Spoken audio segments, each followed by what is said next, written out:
Hello fam, how you all doing? In today's video, I will be reacting to different TikTok clips. So the very first clip coming up is a clip of a woman talking about how her husband got her twin sister pregnant and he was trying to gaslight her and tell her that there is no difference. The baby is still her baby since they are twins. So they have the same genetic makeup. So there's really no difference. Just imagine that. My husband slept with my sister so that we could have a baby. First in background, I have an identical twin sister and I have fertility problems. She does not. My husband and I have been struggling to have a baby for the last 6.5 years. Without telling me, my sister and my husband decided to sleep together to get pregnant and surprise me that they are having a baby. And my sister wants me to have this baby and raise her baby after she slept with my husband. And he says that it's fine because it's like a surrogacy and it's the same thing and like genetically it's my baby. My sister says it's no big deal, that she's happy to do it for me. This is not the same as surrogacy. This is not the same as my egg going inside her and doing a fertility treatment. She slept with my husband. And my husband says that it's not cheating because it's basically the same lady parts. Because we're genetically the same. So it's the same lady parts, is what he says. Therefore, it's not cheating. That is crazy. He said it's not cheating because it's basically the same body part, lady part. Like, that doesn't make sense. They're twins. That does not mean that they don't have individual private parts, individual body parts. He's just trying to gaslight her. He cheated. You can't say it's not cheating because the person he slept with is a twin sister. You slept with her twin sister without her consent, without speaking to her if that's what she wants. We understand that she was having, or I don't know if she's still having, but then she was having fertility problem.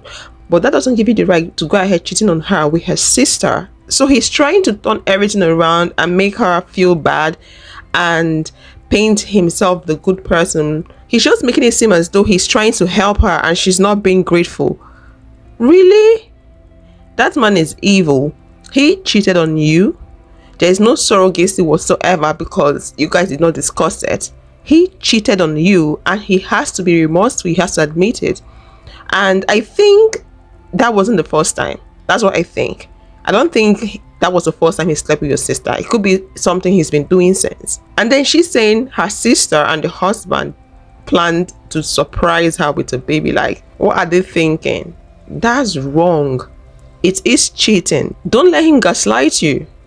He cheated on you. He cheated on you. That's what it is. If I were to be her, I would just pack my stuff and leave that man and stay away from my sister because she betrayed me. She hurt me. I would just treat her differently moving forward. The next video coming up is a video about a lady saying that men are scared of women in 2024. She gave her reasons. Number one reason, she mentioned dating app. Let's hear what she has to say. So I want to talk about why men of this generation are scared of women. And I think it has to do with a bunch of reasons, and I'm going to go into it. But number one, dating apps has made it so that men do not have to risk anything to go on a date with women. Back in the day, you used to have to at least go to a bar and risk rejection in front of your friends or embarrassment or any sort of thing like that. Now it's just guaranteed. Men can go on an app and just swipe, and if you match with them, they know that you at least have interest in them, so there's literally no risk. Second, I think that people having phones and girls always recording things definitely scares men because they always think that like a girl is going to record them and call them a creep. Men are so terrified of being called creeps. I think it's like one of the things that they fear the most. They never want to be that creepy guy, and now in this generation everything's recorded and put on TikTok, so they're scared about that. And the third reason I think men are scared of women is because they just don't have motivation due to pornography and things like that to even go on dates, and they're so scared of being like called a creep or getting like accused of something that it's easier for them to just stay inside. I'm not saying this is an excuse, and men, you need to get out there and get over this, but I'm just explaining why I feel like men truly are scared of women in this generation. She made mention of the dating apps. Dating apps have made it easier for men to easily find women. And according to what she said, when a man is on a dating app and he matches with a woman, that means he has an idea that that lady might have a level of interest in him. And that takes away the normal rejection they get from the traditional dating, and that has made it possible for men to avoid women. I don't understand what she's trying to say there. Men are not doing traditional dating anymore, and they're not going on dating sites. I think it makes it easier for them to date if they can easily match with a lot of women. That means they can have a lot of dates than the traditional dating that makes it difficult for them to even get one woman because of the numerous rejection they might have to face before getting a yes. You get what I mean? So I don't understand her point. But with dating sites, dating apps, we have a lot of pros and cons. I've heard men complain about how they are also struggling to find women on dating apps because of the algorithm. The dating apps are using some certain algorithm, and women are being favored more according to men. So I don't get her point on that. The point she spoke about men being called creep, men being scared of being recorded. If you're not doing something wrong, why should you be scared of being recorded? A good number of men out there are creep. If you happen to open the mind of a lot of men and have a look at what they have in mind about women, you will be scared. Some men believe that their whole existence is about women and sex. When they see women, it's all about sex. They're on this earth to hunt women down and sleep with women. A good number of men think that way. So if you're not doing anything wrong, why should you be scared of being called a creep? If you're not doing anything wrong, why should you be scared of being recorded? The case of pornography, it didn't just start today. It's something that has been there for a long time. I know we have more people getting into it, and it's becoming more available compared to before. I don't think that's the reason why men are more scared of women in 2024. I think the reason why men are more scared of women in 2024 is because women are more woke. Women are no longer taking all them BS they took in the past. Women understand who they are now better.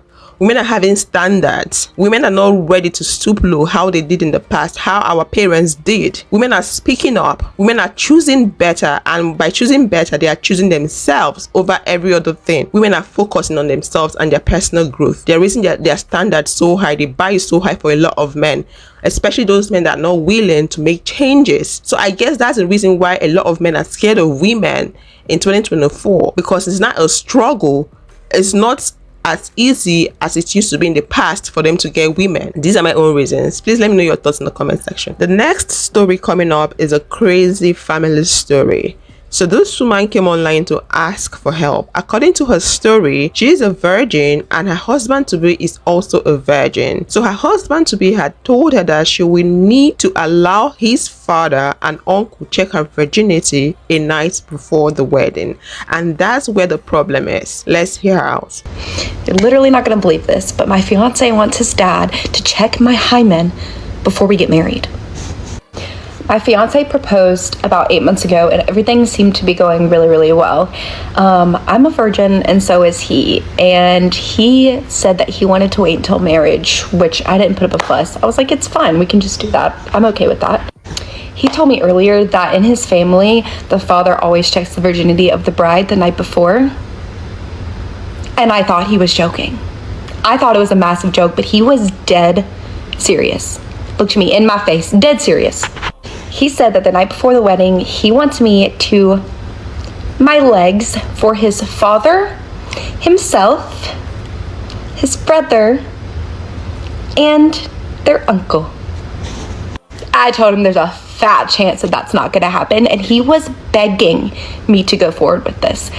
Begging me. He said, my mom did it, and I just want you to prove to me how much you love me. And I left sobbing. And honestly, I want to call it the entire wedding for this. I want to call it off. But at the same time, besides this, we are absolutely perfect for each other. This is really important to him and his family. I don't know what to do. I'm at a friend's house right now, and I just need help. What do I do? Ladies, do you think it's okay for her to call off the wedding based on that? According to her story, the boyfriend or the fiance or the husband-to-be claimed that that is part of his tradition. This is not new to me. Some traditions in Nigeria do that. I know we have civilization and things have evolved over time, but I'm not sure if men were the ones responsible for that. I don't think men were the ones doing that. Women were the ones checking women's virginity, not the other way around, because that's an assault. Why should a man or a group of men ask you to open your leg wide and then check? That is awkward. That's not supposed to be. It shouldn't be accepted. And if she decides to end the relationship based on that, I think that is a good reason for her to end that relationship. Let me know your thoughts in the comment section. The next story coming up is a story of a woman that missed her husband's funeral. She abandoned the funeral and went on a vacation, and it got a lot of people talking. Let's have a look. So today it is my husband's funeral, which unfortunately I cannot make because obviously I am busy here in Tunisia. I would have loved to have gone. We were together for 17 years. Unfortunately for me, he did decide to die on the week I had planned to come on holiday. So I did make the decision not to go because, you know, I need a holiday at the end of the day, and my holiday is way more important than sitting in a church watching people cry.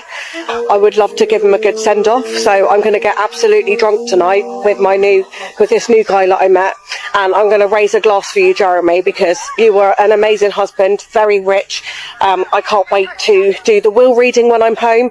I have made sure I'm going to be home in time to do the will reading because I would not miss that for the world, because obviously I am due to get a lot of money, and that's a very, very important thing to me. So I hope you have a good funeral stay, Jeremy. Love you. Mwah. All good things have to come to an end. Ladies, I find that video to be funny. I can't really say much because I don't know the dynamics, the relationship dynamics she had with the man. She said he was a good man and all that, and he was rich and wealthy. I don't think she said anything wrong about him, so I can't really tell. People view the words differently. Please let me know your thoughts on that video in the comment section. Is that something you think you can do?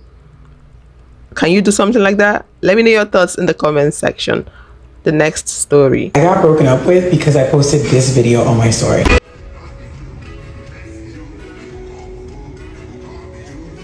Okay, broken up with is dramatic as I was only talking to him for 3 weeks and we went on one date. But after I posted that story, he was so annoyed with me. He basically told me that he doesn't do guy best friends with the girls that he's speaking to, and if he's pursuing someone, he just doesn't really respect the fact that I have a male in my life that I love real bad. Now, some of you may be as confused as me because this is literally my best friend of 6 years. He's like my brother at this point, and I would never even look at him a certain way. But this guy was serious, and he was not letting up on this boundary that he had placed. So the only thing I could do was respect it.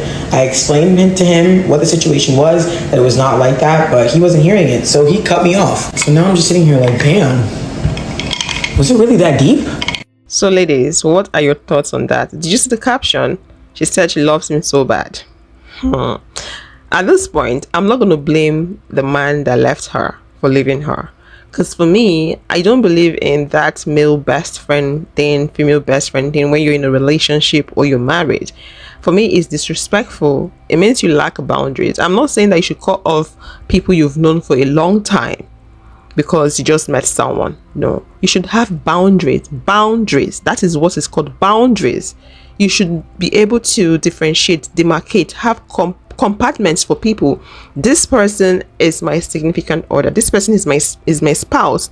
So they deserve this kind of treatment. You can't give same treatment you give to your spouse, to your friends, to everybody. So what are you doing? What are you doing? You can't treat everybody the same. That's the truth.